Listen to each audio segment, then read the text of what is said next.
start. My apologies, we are running pretty late and I think we're eating into the tea time. So I'm going to take a cue from you.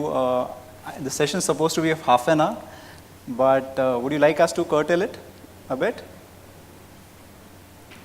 Yes? I see a silent yes there. So we'll try to keep it as a quick fire panel, although I was personally looking forward to this panel.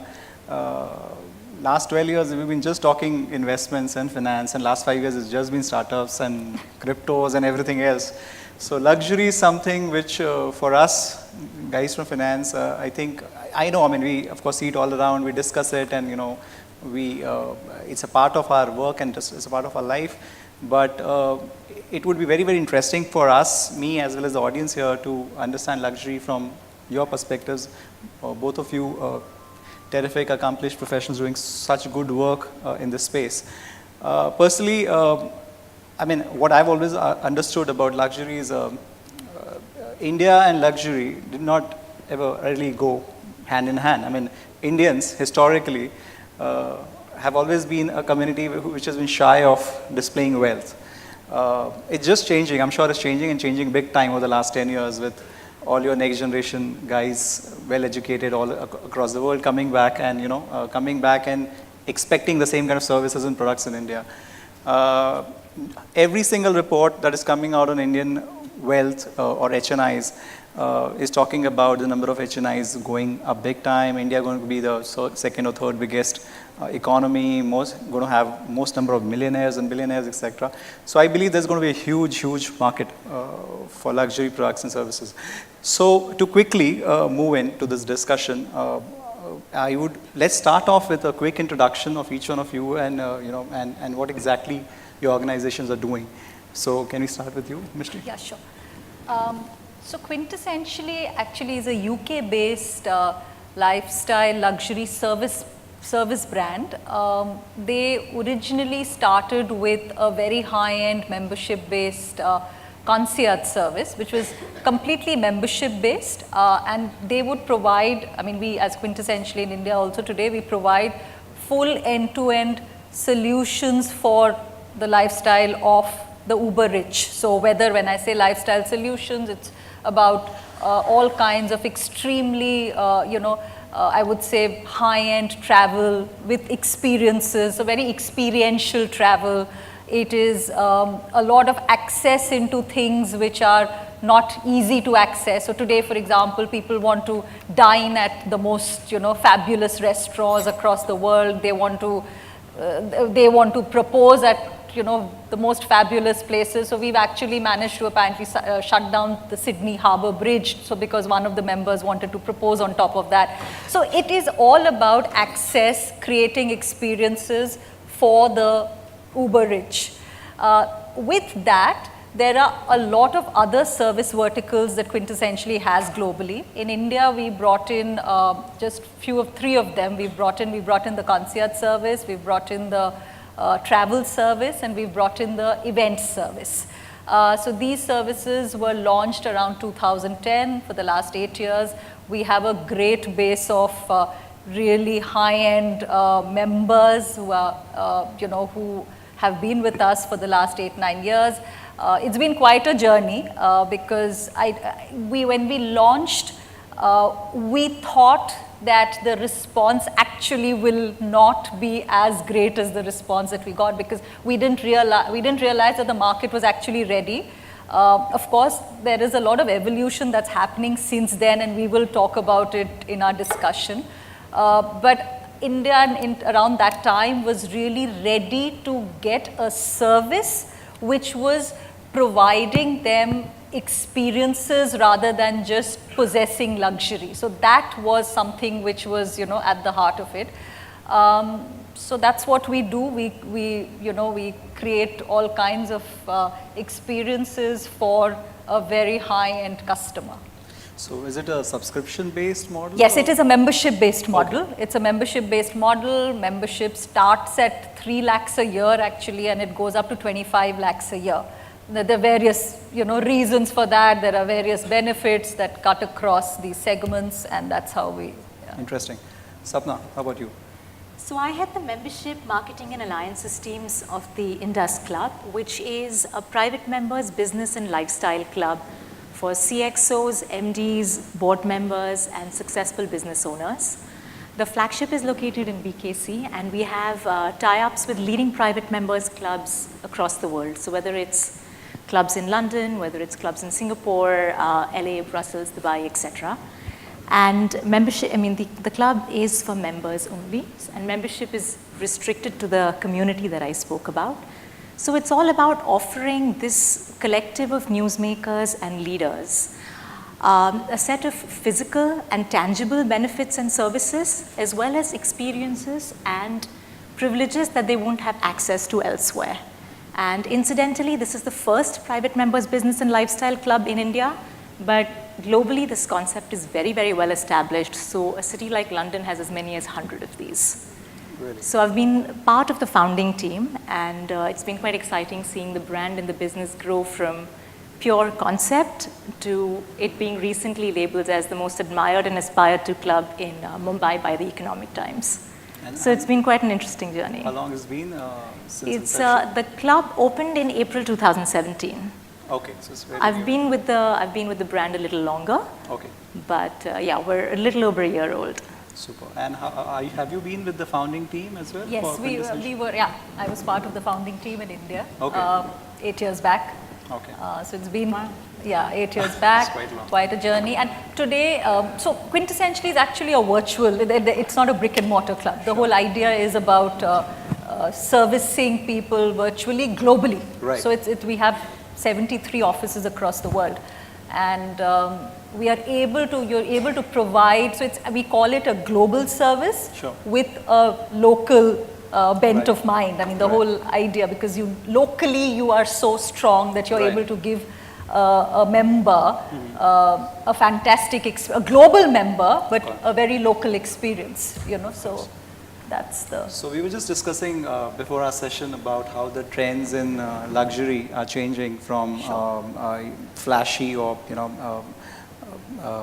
to maybe being sustainable, being more of experience rather than products, being affordable, being discreet, etc. Right. So just your thoughts on that. So I will, so I agree in parts, I disagree in certain parts. Okay. We are still a flashy nation. Yeah. We are. Okay. What we flash is evolving. So maybe when we, 8 years back, 10 years back, 15 years back, there was a certain, the so-called people who were entering this industry, Yeah. they, as consumers, the flashpoint was possessions. So people wanted the most expensive watch, or you want the most expensive bag, and you're flashing possessions, products. Today people want to flash experiences. So it's still, the conversation, I still want to brag. The reason, internationally people have evolved to they internalize their experience. It's all about their own internal growth. Yep. They want to experience stuff, so they will go and maybe go and scuba dive I'm just saying, or they will go and, nowadays sports have become, adventure sports is actually a huge part of the rich lifestyle. Right. But the reason they still do it is to brag in India. The reason internationally people do it is because they want to have a personal experience which is a lot more personal rather than a conversation at a party. So that hasn't changed, and that's a great thing in India, because unless and until, as luxury is it's a very, you buy it because of emotional reasons. You don't buy it whether it's service or whether it's this thing. You don't really buy, you don't rationalize that purchase. Right. And till the bragging aspect is an emotional reason, people will buy luxury, whether it's product or experiences. The reason of that brag is, as I said, it's moved from product to experiences, which we see. So today people want, rather than gifting. So recently one of our members gifted his wife, it was her birthday, and they all went, 15 friends, they went to and they booked themselves at this really amazing resort in France actually, got a Michelin star chef, invited him over, as in, that he was part of the, so for 3 days, for a long weekend, that chef actually curated the entire 3 days dining just for those 15 friends. They went, they shopped for vegetables together, they cooked meals together, but it was done with a very, very famous Michelin star chef, and they spent a lot of money, but it was an experience that they wanted rather than, some fancy gift for his wife. So, so there are things people are doing which are I'm sure both of you have cases enough for us to last a full day of we discussion. But coming to you, Sapna, so the Indus Club itself, beautiful property and beautiful concept, and as you said, it's pretty prevalent everywhere else in the world. And you've been a part of the founding team. So what are the foundations on which you're trying to create this luxury experience? What's the thought process behind it? So I feel this is quite a pertinent question, and I say this because I think at no other point of time has luxury been more of an experience or has been defined as more of an experience than it is being defined today. So it doesn't start and stop with the consumption of the product and the service, but it's about every single touch point and expression that a brand and a consumer have. So at the Indus Club, I'll speak from member feedback because I think that's sort of putting this into context. What our members are most impressed by, or most impressed with, or most delighted by, is the fact that it's a bespoke experience. There's high level of detail, and everything is customized and personalized to suit this particular member's tastes, preferences, likes and dislikes. So whether you want to have a board meeting while listening to blues and jazz in the background, or whether you want to make sure you're attending events and experiences that have been curated and put together specifically based on the feedback that you've provided the club. For our members, luxury is about making sure that they're getting bespoke experiences that are tailored for them uniquely and delivered to them in a way that attention to detail is fully taken care of. Talking about the family business and family office background, because it's being a summit based on that, do you see this old school family business in India changing their outlook towards luxury consumption? The younger generation, of course. Okay. The younger generation, definitely. So when we look at large families who are still pretty much in the business together,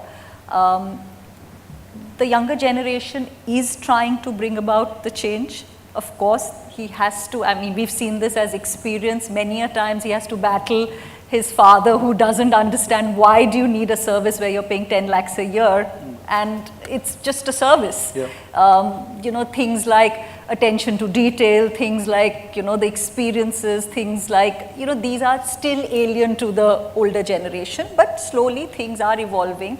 And also the younger are becoming wealthier, so that is, it's not just family offices, it's otherwise also not just family businesses, otherwise people are, the younger, the millennials are, there is a wealthier aspect to that whole younger generation.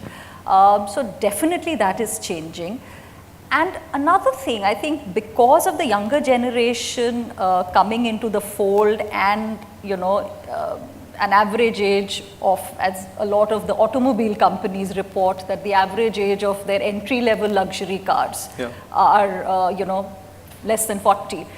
So this whole affordable luxury in this country, that's another trend. So today, more than absolutely, and most of the really high-end luxury brands are actually curating things which are termed as affordable luxury.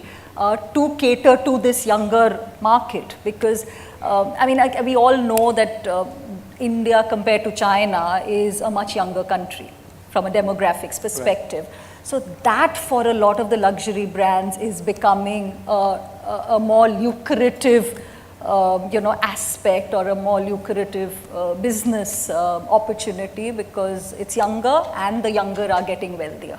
So, that is... I'm sure. So, one pain point for the wealth industry has been, ever since I've known it, clients are not ready to pay a fee. They won't, I mean, there was a joke with if you give clients free poison, they'll gladly accept it. But they'll not pay you fee for the advice, for all the technical qualified advice. Of course, things are changing. But I think examples like Quintessentially or in this club, and where people are now ready to splurge big amounts for experience, ready to pay fee, ready to be, you know, kind of shell out money. I think it's a very good sign for the industry as a whole, because I mean, sooner or later, I'm sure that will percolate down to the financial aspects as well. But I still enjoying, people have started enjoying their money also. So that is also opening up, you know.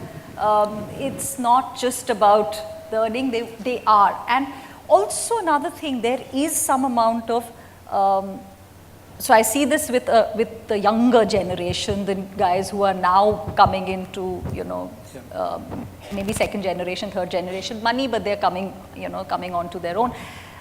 There is a lot of also, you know, they are investment oriented. They want to make investments at, so we've been talking about a lot of disruption that's happening in the industry. So I see that. I see people being a lot more socially and environmentally conscious to some extent. Of course, we still have a long way to go if we talk sustainability in this industry, but there is a certain push towards that. I'm earning money, but am I really, you know, living it up? Also living consciously, am I giving back to society? So these questions also are becoming a lot more apparent, you know. So I think to add to Mishti's point, I agree with the fact that in India we're at the stage where most people still want to brag, but, and yes, there's a higher propensity to spend on luxury goods, services, products, experiences, but I think we can't shy away from the fact that we're probably still one of the most value-conscious societies out there. And I mean, irrespective of what the net worth of the individual is, it could run into hundreds of crores or even thousands of crores. There's still that sense that everybody wants to feel that what they're consuming or what they're buying into is thoughtfully priced and offers them exceptional value. So I agree with the fact that people want to brag, but I think people have become, and they'll still be value conscious, but they're looking for more meaning, and I think they're looking for more relevance. So I think we're running out of time, so I'd like to quickly ask you the last few questions. So what are the tips for companies or people who want to get into this space? Luxury? Yeah, so quickly from both of you. So I would say, obviously understand, so India is a far more complex market. Now, even within luxury, it's not very homogeneous as a market. Metro, Delhi, Bombay, even within the metros, Delhi responds very differently. Mumbai responds very differently. Right. Hyderabad, we call Delhi of the South, which it is, I mean, you know, and of course Bangalore is, you know, more a Mumbai, you know, so every city, even within metros, every city responds differently. And then there are tier 1, tier 2 towns. Correct. Today there is Coimbatore, Ludhiana, you know, Cochin. These are markets which are actually fabulous markets. So the understanding of the consumer and it's not a homogeneous consumer, where the luxury. So understanding of that guy in every city that you are planning to be is a very, very critical aspect. Number 2, I feel invest in your staff, in the people, because at the end of the day, it is so important if your service, what Sapna talked about, eye for detail, the quality of service, the ability to think beyond. So if somebody is saying, I want a glass of water, can I ask him, can I look at his face, is he really tired, and give him, you know, a nimbu pani instead? I mean, what I'm saying is that thought beyond. It takes time. It takes time. There are no services in this country which have provided this sort of training to people. Right. We are all, the service industry in the luxury sector is very new. Completely agree. So that is the other thing. Training, investing behind your people. We all, you know, a lot of us are part of luxury industries, but as consumers, we are not consumers of luxury. A lot of our teammates you'll see. So how do you really train them where that is concerned? And lastly, I feel collaboration. In this industry is, so it's a very niche industry. To really capture consumers is not easy. You can't just advertise in, mainline advertising or even, the so-called luxury magazines. Right. And there's a lot of wastage. There's no way. So the marketing in this category is very focused, very targeted, and collaborations between like-minded brands make a lot of difference. Right. So these are a few things I would say. I mean, Sure. I Quick think thoughts on Mishti this? summarized this beautifully. The only one thing that I'd add to this is, I think the adaptability makes a really, really big difference in the kind of brands, especially international brands, that are going to succeed in India versus those that are not going to be able to. Classic example is IKEA. I mean, globally, IKEA is built around the concept of make your own, assemble your own, bring it here, bring it home and do it yourself. But I think after they started understanding the Indian market, they realized that this is not going to work in India. Yeah. So your ability to understand the nuances of the Indian consumer and be quickly able to change gears accordingly and adapt is going to be really important. Super. On that note, I think we'll quickly open it up for a few questions if we have. Any questions from the audience? Oh, we're happy to mingle. And Yeah.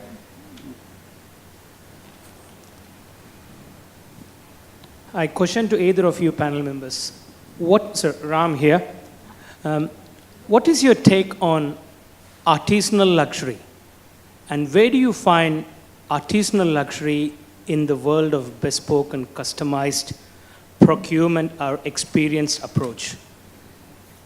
We have been experiencing across our clients, there is a greater emphasis on responsibly procuring, and part of that is mainly around luxury goods, as opposed to typically going out to shop at Tiffany. They would actually find a bespoke jeweler who would actually come and do it. Or finding an artisan who has got significant expertise, may not be a brand, but produce some of the finest craft. right. So India being a country of culture and craft, how do you find the ultra-rich actually embracing artisanal luxury? Do you want me to take this? Yeah. So here's my take on it, Ram.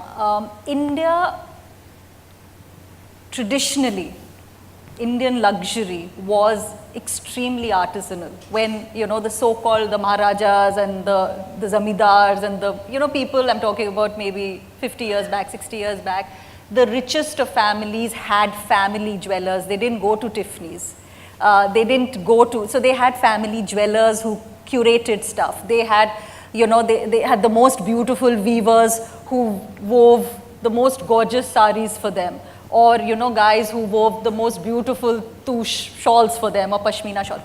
So somewhere I think India is going through that. So internationally, people are moving from these large branded international to bespoke, artisanal, boutique things. So whether it's Italy, whether it's India is a reverse thing for them.